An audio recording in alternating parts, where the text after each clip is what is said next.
Hello everyone, good morning, good afternoon, good evening. I'm Paul Stevens, editor of Short Term Rentals, and welcome to this Rockstars 3.0 webinar on the importance of effective PR for hospitality businesses. It's me, Paul Stevens. And before we kick things off today, I'd like to bring in Nick Rocco from our Rockstars 3.0 series sponsor, Flywire, who's going to introduce this company. So Nick, please take it away. Hi, Paul. Yeah, thank you so much. Great to be here with you all. And thank you so much for having me. I'm excited to hear the discussion ahead, but just wanted to give a brief overview of Flywire. You know, we are an international payment company that helps take international transaction and make it feel more domestic for the sender and the receiver of funds while providing some cost savings along the way. We have a strong focus in the travel segment, working with a lot of short-term accommodation providers around the world today. So excited to hear this discussion. And if anybody is curious to hear more about our platform, you have my email right there and would love to discuss further. But thank you so much for having me and look forward to sitting in. Thank you very much, Nick. Pleasure to have you on board. Delighted to have you joining us today. And thank you very much for yours and Flywire's support for this series. So in terms of webinar guidelines for today, please keep your sound on mute and your camera off if you're not speaking. I'm also being ably assisted by my colleagues Justin and Flor today in the back end. They'll be posting all of the details in the chat for our speakers today. So please do post any questions you have there. And a recording will also be sent round to everyone who's registered after the session. So let me begin by introducing our Rockstars lineup for today, and we're going to start with Jacopo from our session sponsor today, Boom. So Jacopo, take it away. Hey, hi everybody. Thank you, Paul, and everybody for having us here. I'm Jacopo, everybody calls me Jack. I'm one of the founder of Boom, which is a tech company who is transforming the world of visual content management through technology. And I'm very, very excited to be here. I'm looking forward to attend this webinar.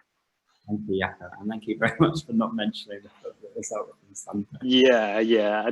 It's not the right, let's say, place. I think we'll leave it at that for now, anyway. We can talk about it later. Thank you, Paul.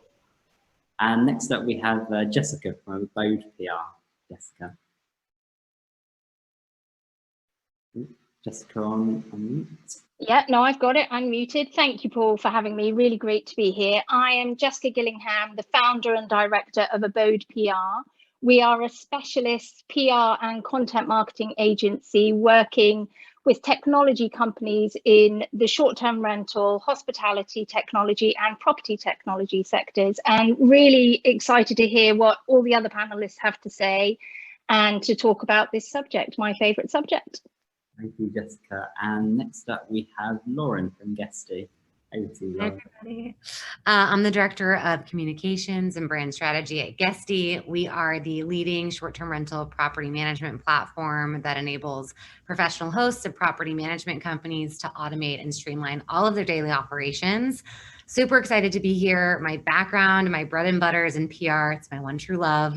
I worked in New York City doing PR, and now I'm in Tel Aviv, and I've been at Guesty for almost 3 years. So really excited. Very great to have you on the session today, Lauren. And last but by no means least, we have Louise from TravMedia. Thank you, Paul, for asking me to be part of the panel. So I'm Louise Napier, the Regional Director of TravMedia. We're the leading media network globally, specifically for the travel and hospitality sector. Our core aim is to connect the 4.5 travel brands that work with us with just over 3,000 travel journalists in the UK. And the sole purpose of our site is to help hospitality and travel brands share news, host press centres, build relationships, and ultimately try and secure coverage for their brand. Thank you, Louise. So context today, so we're going to go through a couple of pieces that we've run on short-term rentals over the last year during this pandemic, just to contextualise what we're going to be talking about today. So first off, I'd like to highlight some relevant case studies that we've had, starting with Abode PR and the team there. with Jessica, including some interviews with her clients and articles that Jessica and her team has written for us very generously.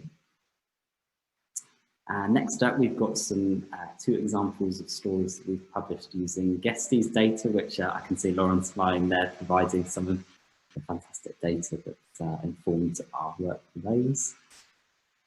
And we've also got a story here. We're going to go to Jacopo very shortly, but highlighting Boom's $7 million Series A funding round only last year.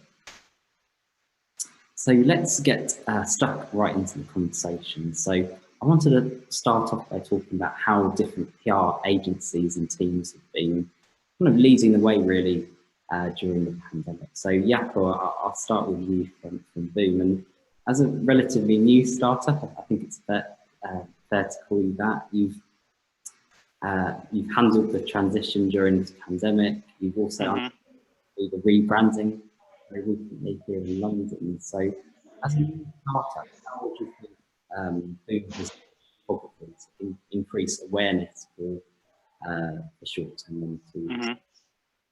So yeah, I mean, pandemic was a tough period for everybody, and you know, the communication and PR changed completely during that period. Furthermore, being you know, as let's say crazy founders, we decided to really switch the model from a marketplace. So we're providing, you know, visual content for real estate companies and short-term rental companies worldwide, thanks to a vast network of photographers. But we decided to really change the way we were perceived and change the business model, becoming more a SaaS company.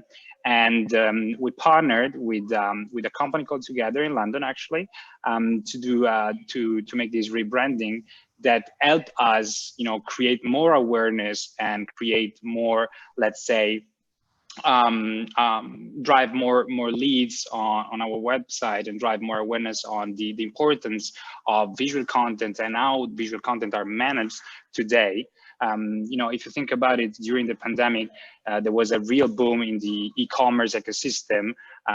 So we tried also to shift as much as possible from you know, from a sector that were highly impacted by COVID, the real estate, the short-term rental, into other sectors that you know, helped us grow fast as we were growing even before the pandemic. And you know, PR, especially for short-term rental in that period, was, I think, pretty critical, because you needed to bring to the audience, to the targets, customers that you were targeting, something new, something fresh, even during a very difficult period. So I think that, you know, you needed to have a lot of creativity to handle the situation.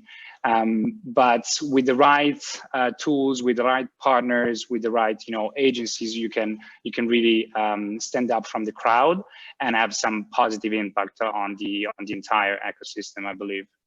And how important do you think it's been also to convey this message clearly to your customers during this time? It's totally, I think there are two main things in a company, I believe.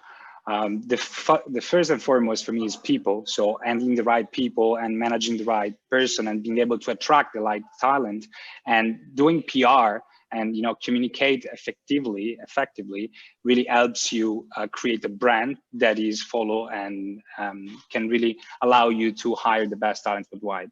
And the second one, which is partly linked to the first one, is the communication. You really need to communicate clearly with your target audience. You really need to communicate in the right way, and you really need to convey a message which needs to be very easy and simple. Because right now in this world, we are bombarded from everywhere by different messages, by different, you know, companies that want to sell us something. So I do believe that it's not about selling, but it's about conveying the value of something that can really drive your business. I'm not happy if we, of course, I'm happy if we increase sales, but I'm way more happy if we help our customer being more successful. Of course, and that ties in very well to our next question. question. So Lauren, I'm going to come to you from Guesty. And how would you say that you've had to pivot your comms strategy? I noticed, and we've talked about this in previous calls, about the data patterns, the trends that you've been sending over. Has that been the clear goal of your strategy? Yeah, we pivoted super quickly, you know, with all of our marketing activities. So we took all of our events online. We launched a COVID resource center with helpful tips and advice and resources for the whole community. And when it came to comms, we dove right into our data. I think that we were really one of the first travel companies to do so at the onset of the pandemic so quickly. And I remember that we had conversations early on about, you know, whether or not we should share data, even though it wasn't so positive at the time. And we decided, okay, yes, we should. You know, Guesty's at the epicenter of the alternative accommodation ecosystem. Sharing these insights really enables all players to make well-informed, data-driven business decisions. And, you know, this approach has resulted in us really earning the most press we ever had in a one-year period. It's warmed our relationships with reporters, so they now come to us seeking data. And we also have users and prospects and a whole community really seeking out insights from us, which is really exciting. And that's kind of how you want your comms machine to work, right? You want people proactively reaching out to you to do some of the work for you, which is like the dream. And conversely, how would you say, I mean, again, this sort of ties in with what Jaco was just saying, but how have you gone about trying to gain more visibility for your clients during this time, and you know, what's the messaging being behind that? Yeah. So our number one goal at the onset of the pandemic was to help our users get through this really difficult, unprecedented time. And, you know, one of the ways to do that was helping get, you know, domestic guests, domestic travelers to their properties. So PR wise, we really tried to start telling their stories to local press. We did this in Florida, in Texas, in Colorado. And in gaining press for them, they were actually able to, you know, gain more visibility locally, whereas they used to, you know, market their properties for international tourists. They were actually able to onboard more homeowners because of press. And, you know, a lot of times those stories didn't even mention Guesty, but our user success is our success. And we're continuing to pitch out their stories, especially of those who were able to pivot during the pandemic and showcase why their offering works for travel personas that have emerged during this time. People who want to live somewhere for 1 to 2 months, escape cities, for example. So that's been exciting for us. And going over to Jessica from Abode, staying on the theme of visibility, how have you, with Abode, continued to stay relevant and visible during this time? I know obviously we work together a lot, Jessica, but you know, to our audience, you know, how would you go about explaining that? So I think I'll half explain how we stayed relevant, and then I'll explain how we've kept our customers and our clients relevant, because that's probably more interesting. But we, at the beginning of the pandemic, in that first week of March, 80% of our clients paused their PR activities. It was really short-lived, and those that didn't and carried on with PR have done incredibly well. And so at the beginning of the pandemic, it was tricky. You know, nobody wanted to say anything. There was so much uncertainty. There was so much, you know, what do you say? How do you say it, etc. But now we focus very much, we work with technology companies, and technology companies have remained incredibly relevant over this period. And the ability to kind of communicate it, I sometimes sort of say the pandemic has educated the audience on the fact of contactless technology. For instance, you know, there's been a whole shift in different thinking and different experiences around technology. But today we're actually 4 times larger than we were the month before the pandemic hit, with a sort of a growth goal of doubling in the next year. So things are sort of very good for Abode PR, and we're growing. And what the pandemic also did, and I think it's what it's done for the whole industry, is it's really accelerated that conversion. And before we were talking about, you know, before the pandemic, we were talking about that conversion of hotels and short-term rentals. We're now looking at all sorts of different lodging and how that converges. So it's co-living, co-working, short-term rentals, hotels, all, you know, long stays, long lets, etc., is all in one bit. So as an agency, we are now property technology and hospitality technology. So, you know, we've stayed really relevant, and it's worked for us. But in terms of our clients, so we work with 10 tech companies in the short-term rental space at the moment.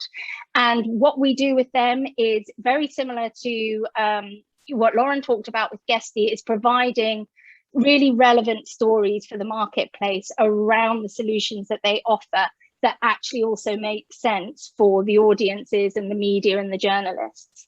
So it's providing data, it's providing insight. So we do a lot of thought leadership development with our C-suites, you know, the CEOs that we work with, as well as reports, and getting those stories out there to the media. And you know, the companies, and it's not just necessarily the clients that we work with, but the ones that have been out there, not just tech companies, but the property managers. You know, we've seen Journey out there, we've seen Mint House, we've seen Front Desk, you know, all sorts of hospitality companies who have really kept a voice throughout the pandemic under the doormat. You know, especially in the beginning, they did loads of conversation about the NHS homes, etc. So, you know, as long as you keep communicating, and you keep communicating really interesting, relevant information, you can stay relevant. Thank you, Jessica. And Louise, there we're talking about building relationships, the importance of communication during these tough times. So, you know, from TravMedia's perspective, it's quite a unique business model and very different from our other panelists today. So how would you say that the role of TravMedia has changed, perhaps even broadened during the pandemic? I think you're on mute, Louise. Sorry. I think for us, you know, our bread and butter is connecting people virtually online. That's the whole ethos of our platform. But alongside that, we had quite a broad events program, because we feel that yes, we can connect people via the platform, but actually it's those face-to-face networking events and connections that really help form those relationships. So for us, you know, we had to make that shift from face-to-face live events to virtual. Now, we're quite a small team. We were, you know, in the very fortunate position that we make our own decisions. We can be very agile and we can respond very quickly. So, you know, we made the decision very early on to launch a series of webinars, which we branded TravMedia Meets.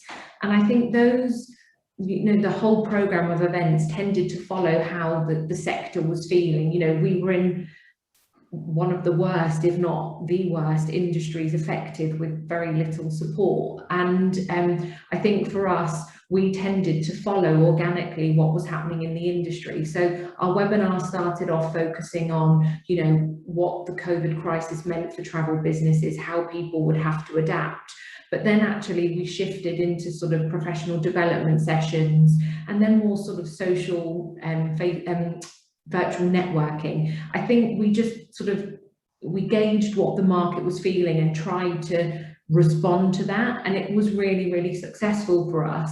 And we have one big event each year called IMM, International Media Marketplace, which really helps brands connect with media face to face. It's usually a 2-day event, and we hold something like 12,000 meetings over the 2 days. But again, we took that virtual in May this year, and it was for us, again, as the other guys have talked about, the key measure of success was seeing that 125 travel brands were able to connect with over 200 media in one-to-one appointments. So yes, people weren't able to go on press trips and experience destinations, but actually we gave them the platform to talk face-to-face with journalists about what was new, what was evolving, and you know, talking about the future. And on that basis, would you say that TravMedia sees itself almost as like a bridge or a vehicle between the press and the media? Yeah, I've actually written down glue, with a glue that holds the two sides together. So yeah, any of those analogies would work. I think we're in quite a unique position. We are that pivotal connection, if you like. So, you know, we're not force anything. All of the communications, once the initial communications happen, tend to happen outside of our platform. So there's no sort of tethering in and, you know, expanding beyond that. We are the link, if you like. And I think we are very well respected. We're the only, or one of the only services that specifically focuses on travel and hospitality. And that means that we're very well respected both by PRs and travel brands, but also by media. So what we were able to do was leverage our relationships with really key media, people like Mark Palmer, the travel editor of the Mail, or Lisa Minnow of the Sun, and actually get them to do live webinar events that actually allowed our PRs to continue that contact, to hear how their roles were changing and adapting, how the publications were having to work differently, so that our audience could then adapt their approach and make sure that they were relevant. Fantastic. And of course, at the heart of this discussion, we're talking about how hospitality, not just short-term businesses, can be creating these really clear, effective and varied PR campaigns. So, Lauren, I know you've got some slides for us and some tips. So I'll let you. Yeah, I do. So I'm going to share 4 tips to a top-notch PR strategy. Tip 1 is start building relationships now. You cannot expect great stories without great relationships. So if I'm starting at a new company, or, you know, if I am covering a new space in travel, the first thing I'm doing is seeing who's covered me, who's covered competitors, who's covering the trends, and I'm reaching out to them just to start building a bridge. I'm saying who I am, the company I work for, what topics we can speak to, and, you know, I'm hoping to warm that relationship with the reporter. So once I have something newsworthy, they're more likely to write.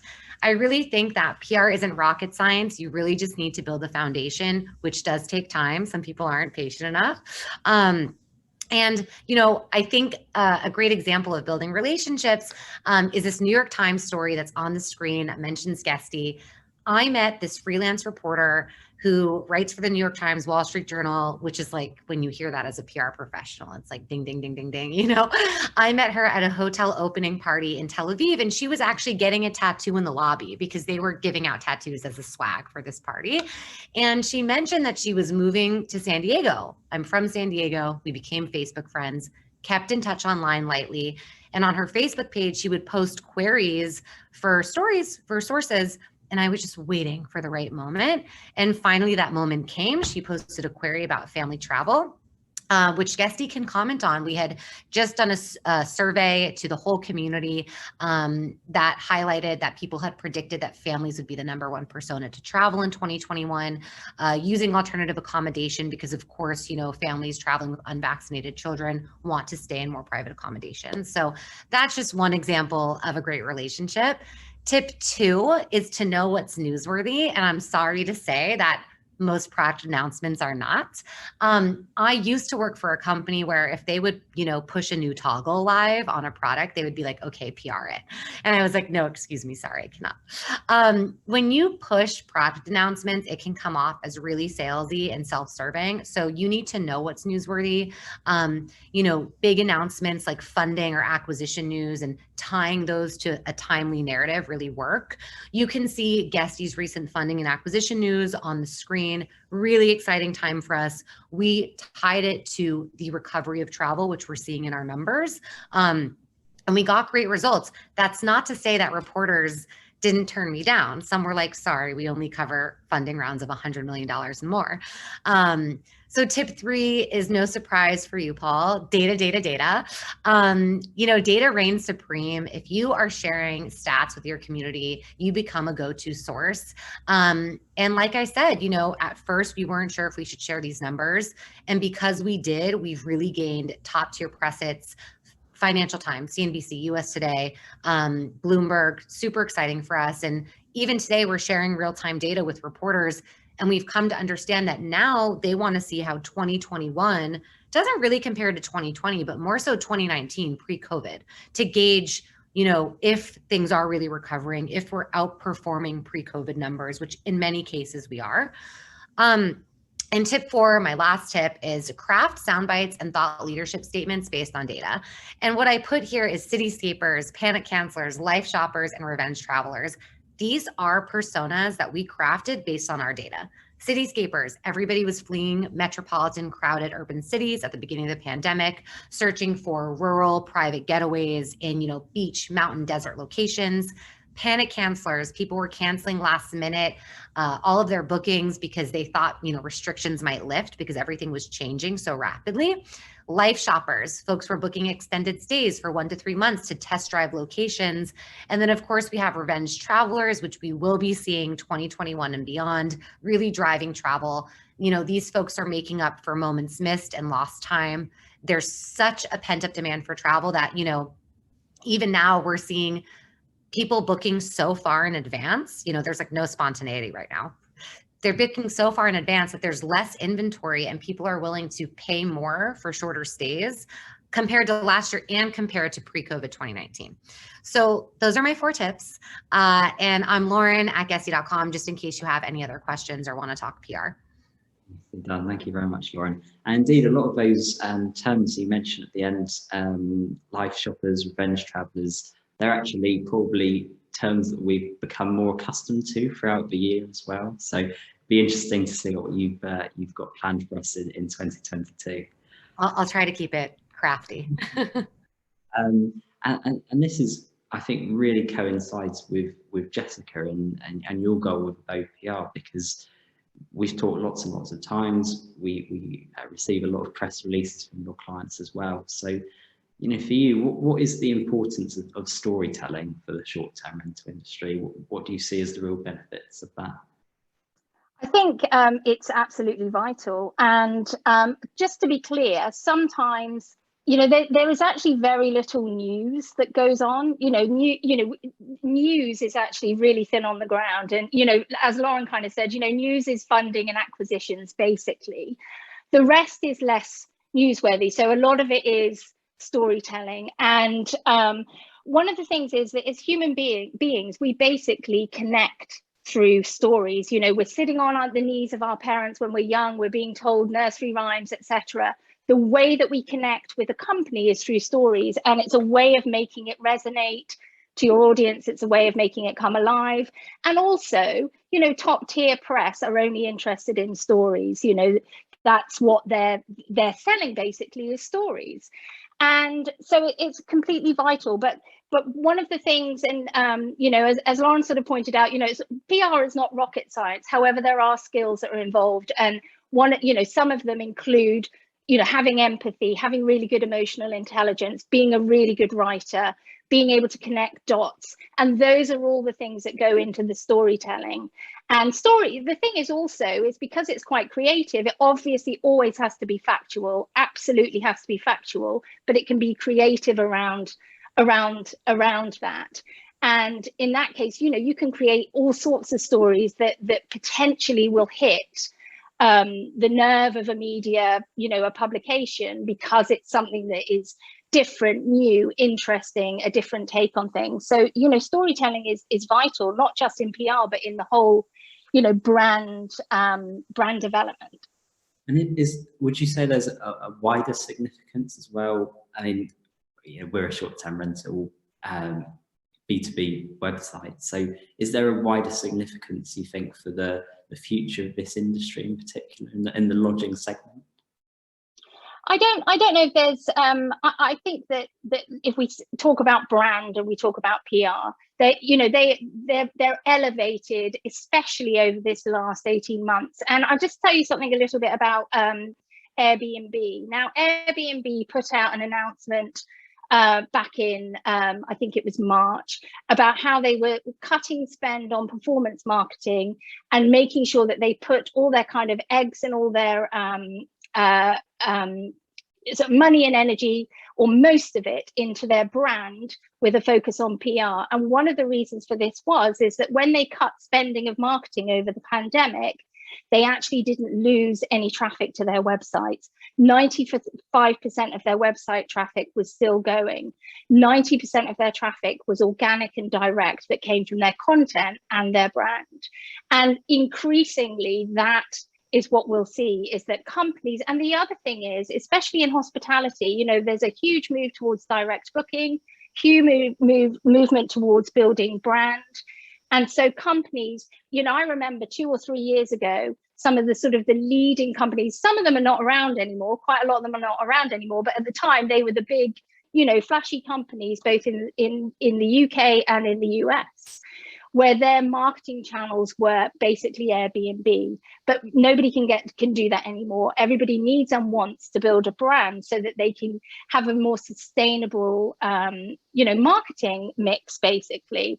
And so I think that that one of the key ingredients of that is building trust in your product and building reputation. And PR is basically the thing that does that. You know, it can help in all sorts of ways, building trust and reputation, but also in positioning. And many of the companies that come to us, I always say to them, what is it that you need? What is the challenge you need us to solve? Because really what we're doing is we're either changing a behavior or we're changing thinking and understanding. And that's what PR is doing. And then you're in a perfect sort of situation and position for your sales to happen, you know, for the leads to happen, the converting to happen, for the right customers to come, the better customers to come, the better strategic partners. And something that I think, you know, often when we're talking about PR, we're talking about that media relations, you know, that coverage. And we're talking about getting customers, but PR can be used to communicate with all sorts of stakeholders for all sorts of reasons. You know, it could be that you actually want better talent acquisition, so you have a PR strategy in order to get better people wanting to work with you, or it's around community relations, government relations, you know, particularly in the short-term rental industry, you know, good PR around that is vital. So it's just important also to look at the bigger picture and what it can do for each company. Thank you very much for those insights, Jessica, and absolutely fantastic points there. So moving on to Jaco, and I'd be really interested to get more of an insight into how Boom actually, as a relatively new startup, is positioning itself really within this B2B ecosystem. So you've got a couple of slides that you've prepared for that as well. Yeah, sure. Let me just share very quickly a few slides. You see my screen, right? Absolutely. Okay, so let's present it. Oh, sorry. Sorry. Wrong button. Okay, first, let me just quickly introduce why Boom and what's Boom. So essentially, we are not an hospitality business, but we are working with a lot of, you know, short-term rental companies worldwide, and we are helping them with their PR strategies, producing contents that they need to increase their sales online. Essentially, we are managing the entire life cycle of the visual contents, producing content, managing the content, and producing the analytics behind it. And we are working with different visual contents, photos, videos, virtual tours, and everything. So what we did in PR during what's our approach in PR? So essentially, we really want to give back. So we really think that, you know, one of the first and foremost, most important thing is the part of social responsibility. We really care about our environment. We care about, you know, developing a world that is livable for the generation that will come. So that is something that we're really, you know, focusing a lot, and we are, you know, sending a lot of communication about it. Then of course the networking side and the corporate communication is as important as the first one. So essentially we, as you know, both Jessica and Laura was saying, one of the things we communicate the most is when we raise money. So we did a lot of, you know, funding rounds, and of course that resonates a lot into the ecosystem. But we use PR really to tell to the world who we are and what's our vision, what we want to achieve, and how we want to build an entire ecosystem that wasn't there before. We do not use PR communicate with clients or try to find leads. It's something that will come after organically. At the same time, this is what we do and we did for ourselves, for our partners. But we also wanted to help a lot, the entire photographer and visual content creators during the pandemic. It was a very tough moment for everybody. Everybody was locked in their places. They couldn't work and everything. So we started a contest that is called Inner Outlook, that essentially was a photography contest that was spread worldwide, and we asked photographers to just take moments of the lockdown. And all the photos we received were then judged by a jury composed by famous journalists, famous fashion photographers and photographers. And the winner actually received a prize, and all the photos were, all the winners. We made an exhibition with all the photos of the winners here in Milan in our office. So again, I think that PR and communication, it doesn't have a second goal. It needs to be something that you do to just share ideas, to share who you are, and to help others joining this revolution in this transforming environment. So it's really giving back again. Another part, of course, it's the entire part of editorial coverage and trying to communicate, as Lauren was saying, communicate honestly with data to the right PR and journalists that will actually share and spread the word. So networking is something that is really important in every job, I believe, in every company, in every industry. But it doesn't have to be done because you need to have something back. It has to be done because you want to say something and you want to say it out loud. And of course, people can help you doing that. That's all. I didn't want to waste too much just showing some slides. And I think something that we probably haven't touched on too much, and Louise, I think you're probably the perfect person to speak to about this. We're probably living in what is now seen as a constantly evolving media environment. And with the work that you're doing at TravMedia, how are you helping to communicate these PR stories, particularly if you're not perhaps having that direct relationship with journalists, maybe like we would have before? Yeah, well, I think sort of even taking it back a step from pre-pandemic actually is that, our sole purpose, our ethos is to help you create those relationships with media professionals. And I think, if you're someone like Jessica or Lauren, you've probably established great relationships over numbers of years and you've, worked hard at doing that. But we have to remember that sometimes, a lot of our customers are small hotel owners, one property, or short-term, someone that owns one or two cottages, and those people probably haven't really thought about their PR strategy. They may have stumbled into being a hotel owner, or, it's happened by default.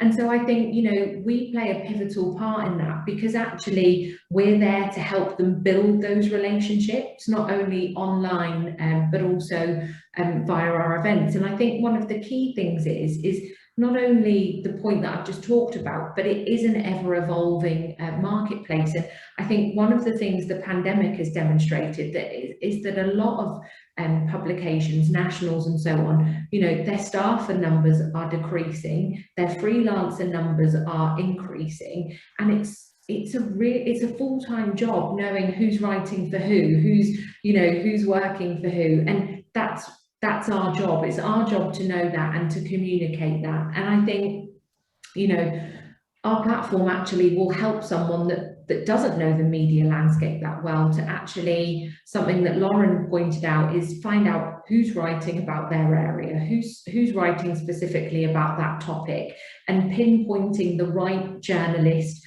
for you to communicate your message to, because I think what we've all talked about is being relevant, it's being specific, and it's only reaching out to journalists with something that you know is right for them at that time. Because, you know, if you don't do it at the right time, or you don't go with the right messaging, you know, there is a good chance that it will have a detrimental effect to that relationship, and that's not good for your long-term brand strategy.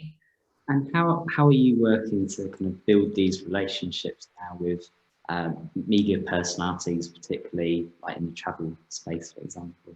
Yeah, and I think things like IMM were key to that. We have a very large database, but we also have people that work specifically around our events to make sure that it is that personal touch and inviting people. So yes, email marketing is key, but also so is personal outreach. We all know media get invited to a lot of things, a lot of time, you know, and virtual events were no different than that. So for us, it was actually explaining the benefits in a call. And, you know, we are in a slightly privileged position that IMM is now 9 years old.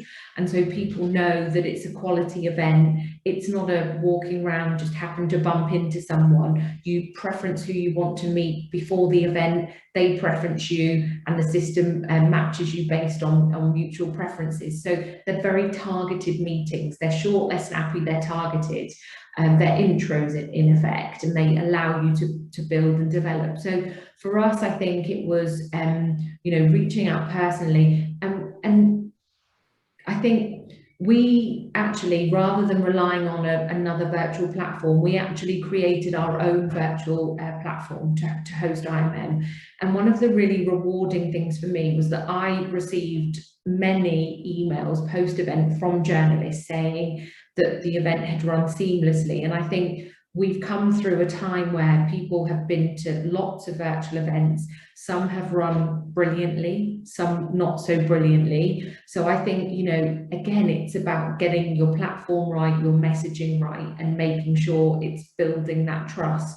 And I think we were very, very lucky, and we had a lot of journalists come to IMM that perhaps weren't already working with us, weren't registered with us, but had heard of us from other customers, from other media professionals. And so we were able to deliver a really diverse audience to that event. But, you know, a lot of our success is also because not only delivering quality, but because we are consistent and we're long-standing within the sector. Absolutely. And Jessica, how would you expand there on what Louise has said? What are the main ingredients for both building these relationships to gain new clients, but also then to retain them?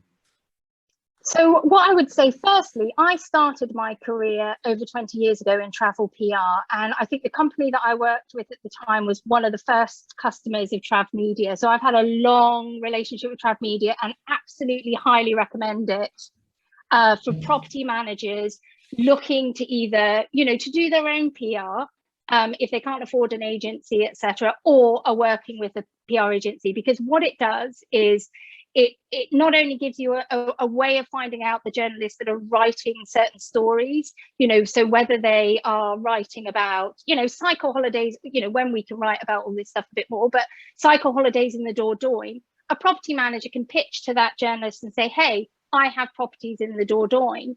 How about you include those kind of things. So so anyway, just to add on, and I think in terms of the, you know, the relationship building, it's being relational, basically, which is kind of what Louise has said, and also what Lauren has said. It's about actually having a relationship that's two-way. It's not just that I want you to do this for me, please put this in your newspaper.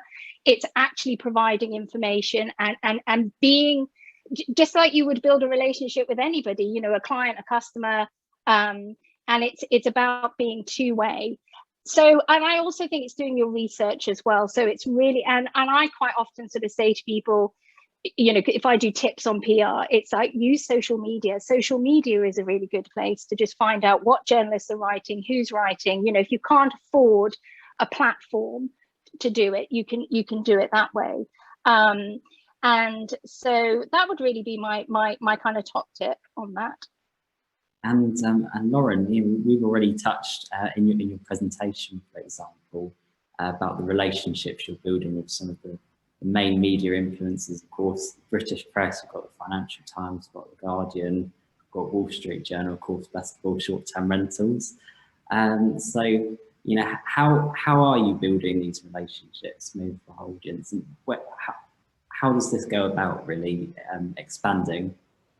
I think, well, I want to focus on the UK because actually up until a year ago, I was no expert on UK PR. I'm actually still not an expert, and I kind of almost think that our UK press happened on accident. It didn't really, but essentially I developed this great relationship with a Financial Times UK reporter. She wrote about our data a couple of times, and then a snowball effect happened. I had all of these dailies proactively reaching out to us for our data, and they still are reaching out to us. And it's what I said before, you want to build this comms machine that starts turning without you putting in as much time as you did at the beginning when you started building it. And I will say that, building relationships too, I don't just push Guesty. Again, it's self-serving, it's salesy. So all of the pitches that we do, honestly, for the most part, we're weaving in our users and the stories that they can tell. We are talking about our marketplace partners of third-party tech solutions that help property management companies and hosts manage better, especially like Jessica was talking about, the contact-free trend to limit human contact. I mean, that's been a huge story that's still ongoing. COVID was the catalyst to the adoption of tech that might have happened, half a decade down the line. And these property management companies and hosts, they really have needed to rely on technology to operate with leaner teams. So that has been a really popular storyline. I'll also say that I'm not just sending reporters like a basic press release. I could talk about press releases until I'm blue in the face, and I won't because we only have a limited amount of time, but I'm sending super custom, super targeted pitches because I know what these reporters want to cover. There are a few lines with data points. I'm not really trying to feed them a release that crafts a story. I'm reserving releases for funding or acquisition news. So yeah, that's how I would say you can strengthen and build those relationships.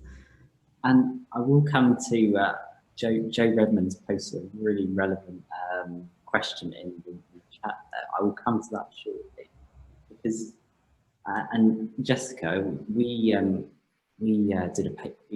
did a piece recently on why communication has never been more important than during a crisis. So, how do you believe that actually keeping up communications, from your own role at Abode, can actually maintain business relationships and reassure the team eventually? I think I think the article that you're referring to was it the one where make sure you communicate in a crisis, basically. And it's the kind of the mistakes that companies make is they don't make decisions quickly enough is one thing, and then they don't communicate those decisions, or they don't communicate what's going on quickly enough. And what that can do is it can undermine the trust that that there is in your company. And so communicating, and even when it's communicating difficult things like the fact that no one wants to travel anywhere, and which is what it was in the beginning, or that businesses are struggling, etc., things like that. If you're communicating it, you're actually showing that you're transparent, you're showing that you're adding value, that you're not afraid of the difficult conversations. And these are all things that in the long term, and remember that PR is actually a long-term strategy. It's not quick wins. I usually say to people, if you really want just quick wins, do pay-per-click. You'll get what you're going to spend, and you'll get that lead, and that'll be it. But it's not the relationship building that you want for a longer term sustainable business strategy. So yeah, so it's really those things to think about. And Louise, perhaps do you want to come in on Joe's point? So what do you think what do the panel think the key industry themes and stories are going to be as Freedom Day arrives in the UK? What are you expecting to see as we approach the 19th of July? I think we've actually seen a huge part of our business are journalist alerts. So journalists saying that they've got a commission feature and they need help from our audience with information. And we've noticed that there's been a real trend that the alerts tend to follow what's happening in the news. So, when we first went into lockdown, it was all about the virtual experiences. When the corridors opened last July, it was about the countries that people could travel to. And so what we have noticed now is lots and lots of requests for articles for the places that are on the green list, and amber destinations that are now, double vaccinated. I think the reverse of that for, just to touch on Jessica's point, is brands and hospitality businesses that, have decided to stop PR or stop communicating are the ones ultimately that I think will come out of this worse off. It's about being open and honest and sharing challenges, or talking about the small wins that you have had. So if you're a small property and you've had the opportunity to use lockdown to make some enhancements and redecorate and refurbish and so on, then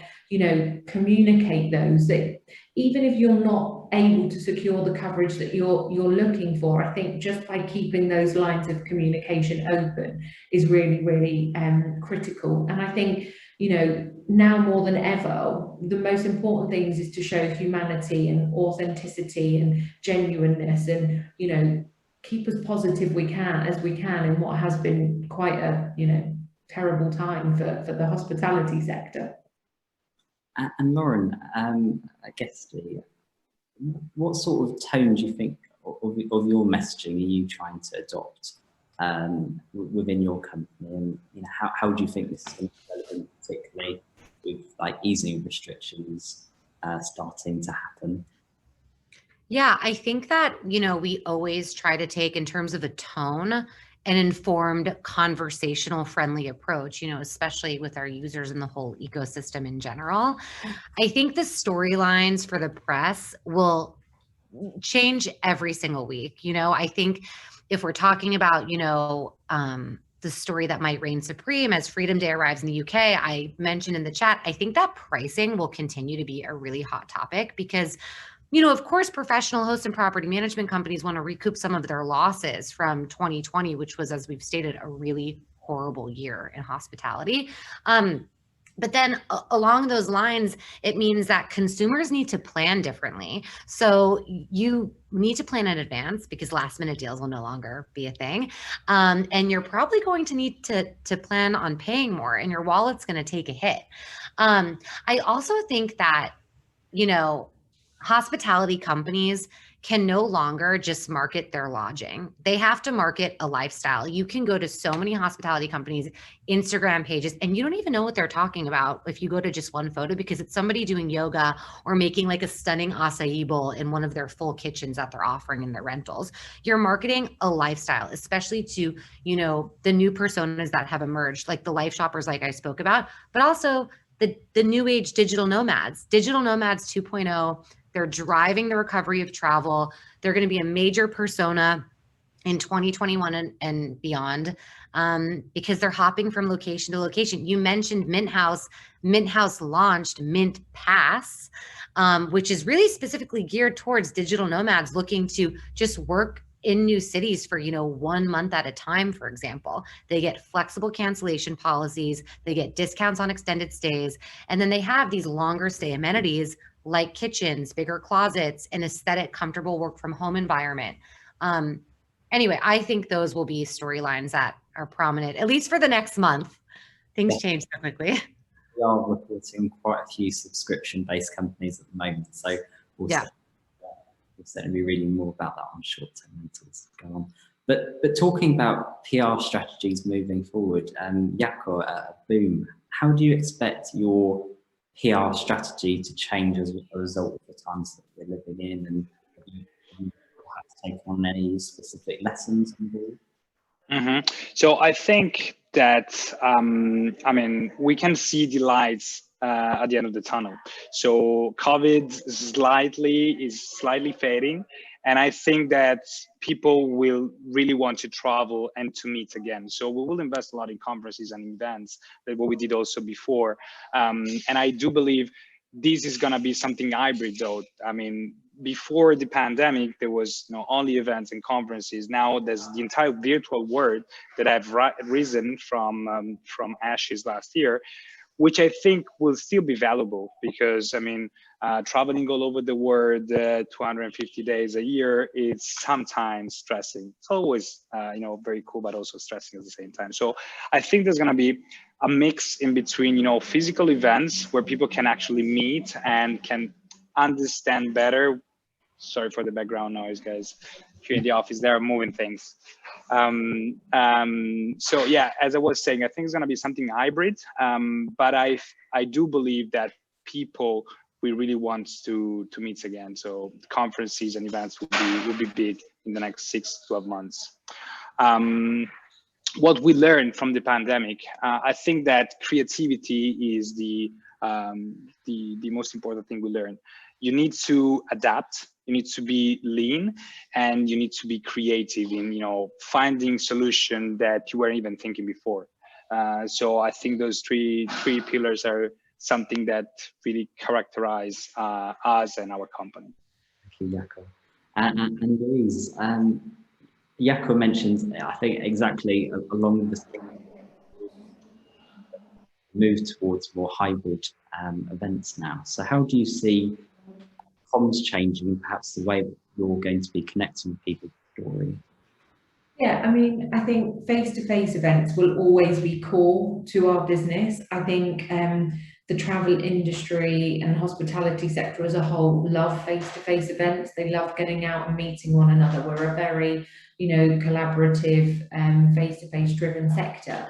But I think what it has demonstrated to us over the last 15, 16 months is that there are opportunities to bring more people into our community. So, we're very lucky that with IMM, we have a lot of people flying. Sorry, there's a lot of noise here as well. A lot of people flying internationally for IMM once a year, but there's a lot of companies that, aside from the cost of being there, can't afford the flights and the hotel for being in central London for 3 nights. So it's definitely opened our eyes into thinking about whether we should have more sector-specific IMM events that perhaps are run virtually, or even a hybrid element to our main flagship event in March 2022, because I think there's real opportunities to help connect wider parts of the sector with our audience. And I think the overarching thing is that we have to remain flexible.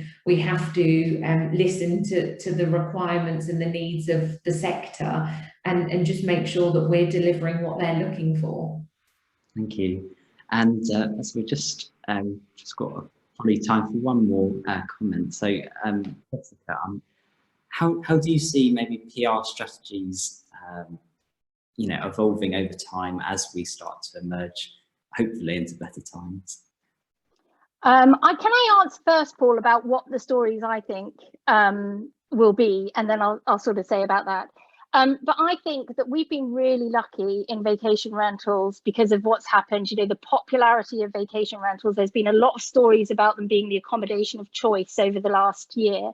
As the world opens up, I think we'll see less and less of that. The hotels will be much more aggressive in their wanting to get the market share back. So that story will probably be less relevant. The one that I think is what I talked about before is the stories around the convergence of the marketplace. So the fact that, you can have a rental that then turns into an office, that, all those sorts of things that forget about just short-term rentals and hotels. Think about every different lodging building type doing different things, having different use cases. So those are stories that I think over the next, year, I'm looking at kind of a year, will be coming out. But in terms of what's happening also is that content just increasingly will be part of PR. So it's not just, the press releases, but increasingly it's webinars. Everybody can be a publisher now. We've all found out we can do a podcast. We can do a webinar, we can do an event, and more people will be owning their own channels as publishing, platforms. We've already seen it a bit, but increasingly, we can see what's possible. But one thing I would say is it's got to be good content. You know, there's no point, you know, there will also be a sort of a complete wash of content that isn't great content. So that's something to be aware of as well. Jessica, I think we had so many more questions that we could have asked, and but unfortunately we've got to the hour now. So I've got a couple more slides to outline before we finish. I just want to thank all of our fantastic contributors for today, to Jacopo, to Jessica, to Lauren, and to Louise. Absolutely fantastic discussion. I think we can all agree. Thank you, Paul, and all the audience. We're going to be back in 2 weeks' time on Tuesday, the 27th of July, with the next Rockstar session, and that is on the professionalization of software. And I can see the link is in the chat for you now if you want to register for this no-cost session. And we're really looking forward to our inaugural in-person Urban Living Festival taking place in London at Tobacco Dock on the 26th and 27th of October 2021. And here's a little video about what to expect from all of our services and everything that we're doing here at International Hospitality Media. Hello. Good afternoon. Hello. Good afternoon. Well, good afternoon. Hello, everybody. And welcome to the Trailblazer Service Department News, Rockstars, Urban Living Light, Engage, Urban Living webinar series. I think you have to tell the right story to the right people via the right people is really, really key in the right place. Because we are all in the same, in the same boat. We want to make this work. When you take away that personal contact, it's a problem. Through the concept development, through the architecture, through the design, through the experience.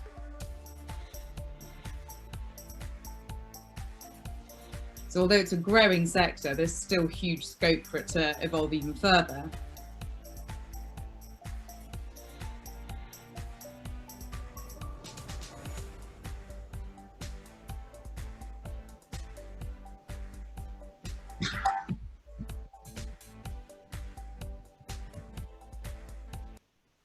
So as you can see, it's been a very busy and productive year, and we're looking forward to producing lots more great content for years to come. And of course, for sponsorship opportunities for those events that you can see on screen now, please do get in touch with my colleague Katie, whose details are on screen for you now. And finally, big thank you again to our series sponsor, Flywire, to Nick there for coming in today to talk, and our session sponsor, Boom. Fantastic to have your support for this. Feel free to contact them and us via our various channels. Thank you again to all of our speakers. And all that's left for me is to say thank you everyone for tuning in today, and we hope to see you again very soon. Thank you.